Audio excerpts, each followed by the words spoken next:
depressed today, guys. It's Christmas Eve. I know I should be happy. I think a lot of people this time of year deal with depression, maybe because there's such a buildup in anticipation around Christmas and the holidays in general, and just that you should be super happy and super grateful and thankful. And while I am all those things, I'm also depressed today. So I wanted to make this video in case maybe you were feeling depressed around the holidays or anytime. I am going to try to pull myself out of this depression today, and I thought a good way to do that would be to make some tamales. Tamales are something that a lot of people are intimidated by. They're really not that difficult, but I would say that it does require attention. And that sounds perfect for me right now because I'm needing something to dive into, to give my full attention to kind of distract myself and lose myself in. So we're gonna be making tamales. These are gonna be vegan. You don't have to make them vegan. You put whatever you want in them. Normally, I like to pair an alcoholic beverage with my meal whenever I'm cooking. Margarita would go great with some tamales. A cold beer with some lime and salt on the rim. I am not going to be drinking because that is just going to make me feel worse. And nothing else matters. All right, guys, let's go ahead and get started. Just gonna start off by showing you everything you're gonna need. Some masa or instantánea de maíz. You can get this at Walmart along with the corn shucks. Mine are currently soaking. These are both cheap and readily available. Better than bouillon, tomato paste, baking powder, extra virgin olive oil. I'm making mine vegan, so I'm definitely not going to be using lard, and I just prefer to use olive oil to shortening just because it's healthier. Some chili powder and paprika, some salt, hot sauce. This was a super simple recipe. I can definitely make it in the future for you guys if you want, but I literally just took some jalapeno, tomato, onion, garlic, seared them in a pot, just a dry sear, put them in my NutriBullet, blended with a little water and salt, and that's it. I have a small onion diced up and also about 8 garlic cloves. I love garlic, so I use a lot. And my protein, which is going to be seitan. It's just a vegan type of meat. You can make it from scratch at home pretty easy. That's what I just did in about a half hour.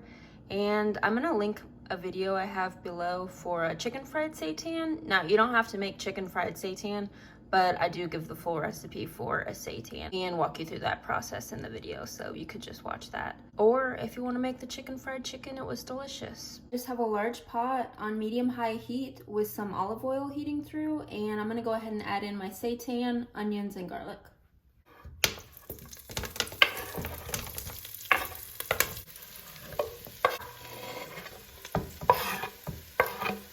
Add a large pinch of salt. And another one.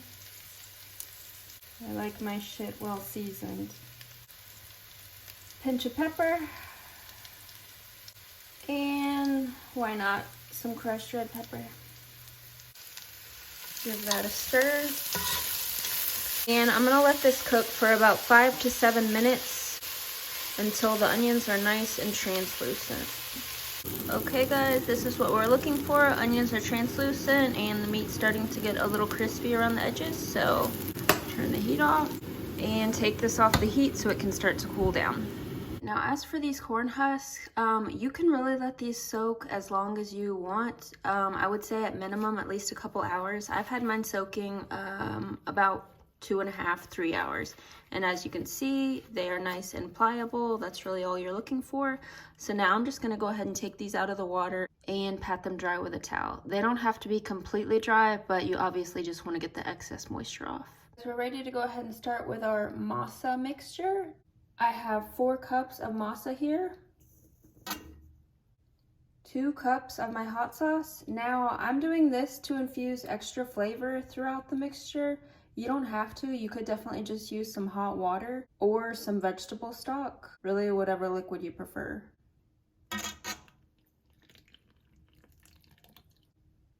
are better than bouillon. I took about a tablespoon of the bouillon and mixed it in 1 cup of hot water. A 1/4 cup of olive oil. Our tomato paste, just a squeeze, about a tablespoon. And again, I'm just doing this to enhance on that hot sauce tomato flavor. You could absolutely omit this. 1 tablespoon baking powder. I want mine to be nice and fluffy. Our salt, I'm gonna use a couple of generous pinches. Our chili powder, and I'm using this for the flavor, yes, but also just to give it a nice color. Our paprika, just a sprinkle. Now I'm just gonna mix all this together. You can use your hands. I'm gonna start with a fork, and if I need to get my hands in there, then I will, but I just wanna see where the texture is at right now. Okay, now that it's basically mixed up, I'm gonna go ahead and get in there with my hands and really start breaking it up. So after mixing that, this is what I'm left with. Now, I'm not totally satisfied with this texture. I would like it to be a little gummier because we are going to be spreading this and you want it to be really easy to spread. And as you can tell right now, it's still it's formed, but it's still a little crumbly. So I just want to add a little bit more liquid. Excuse the olive oil residue in this. This is just a 1/4 cup of hot water. I want to start with a small amount and work my way up because I don't want to put too much. So just a 1/4 cup of hot water. And I'm also gonna give it just a drizzle of olive oil. So let's keep mixing. This is what we're left with afterwards, and this is exactly what I was looking for. It's tacky, a little bit gummy. You can see that it's gonna spread nice and evenly, and it's well formed. So that's what I'm looking for. I also just want to say, if your tears do happen to get into the masa mixture, that's okay. It's just going to give them a little extra salty kick. As you can see, I've removed our husk from the water, patted off the excess, and I just have them wrapped in this towel for now. I'm also taking my seitan mixture, and because I did cut it into bigger chunks, I want them a little smaller for my tamales, so I'm just going to go ahead and chop this up a little finer.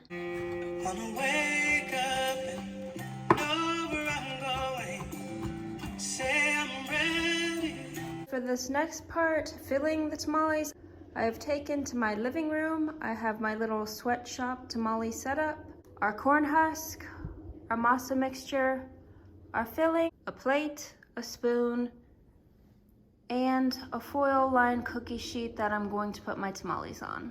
I'm just going to show you an example of how to fill one tamale, and then I'm going to get started with my Christmas movie.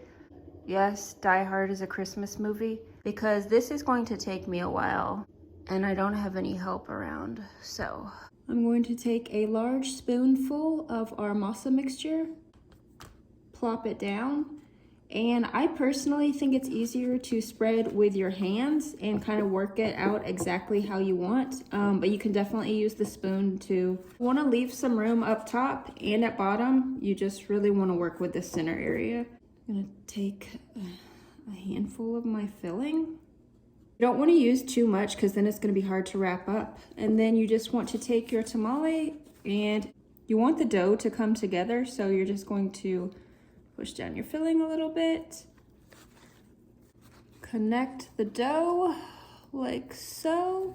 And then we're just going to take one side of our corn husk, wrap it around the tamale, and just roll. Now you can fold down the top and fold up the bottom. And you can also be really cute with this and tie strings around. You can make strings out of the husk. You literally just pull the string off. I'm not gonna do that. I don't give enough of a fuck to do that right now. So this is going on my tray. Only 500 more to go. This would be something really good to do with friends or family. Chances are it would also decrease your depression if you were surrounded by friends and family. So win-win. I am solo dolo tonight, so I am going to do the rest of these and then we'll start the steaming process. So I'm going to be creating my own steamer today. If you have an actual steamer, that would be a lot easier, and I just suggest you use that. But I have a large pot here. I put about a 1/2 inch of water, just enough to cover the bottom. I'm going to be placing this colander inside of the pot. The water at the bottom is going to continue to simmer, thus causing steam to rise. Turns out I had to make them cute after all. So I just tied some strings around each end, and now these babies are ready to steam. Now I'm just gonna cover our tamales with the lid.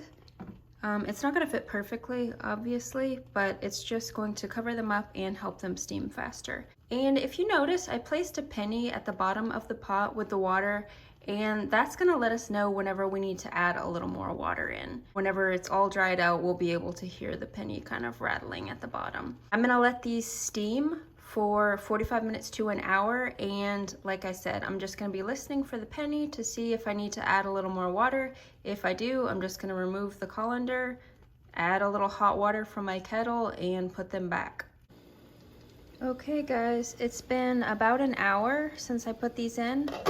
I had to refill the water twice, which was less than I expected, and I'm just gonna check and see if these are ready. I'm just grabbing one, careful, they're fucking hot. And I'm just feeling it to see how it feels, if it's firm enough. And this feels right. And these babies are ready to come off. Finished product, I just unwrapped one of our tamales, cut up some avocado, doused it with a little bit of hot sauce, and bada bing, bada boom. This is beautiful. Like, this makes me happy. Okay, let's hope it's as good as it looks. Cuts through nicely. It's buttery soft. Good texture.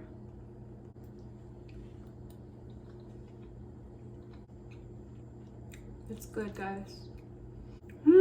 God, I just realized how hungry I am. This has been a bit of a process, but like I said, it's the perfect recipe to lose yourself in.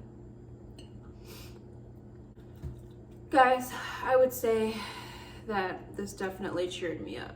Not only the process was a nice distraction, but also the end result is delicious. You can freeze them, reheat them in the air fryer for a few minutes. They get nice and crispy around the edges. You can share them with your friends and family, sell them out of your car or on Facebook Marketplace. I see them on there a lot.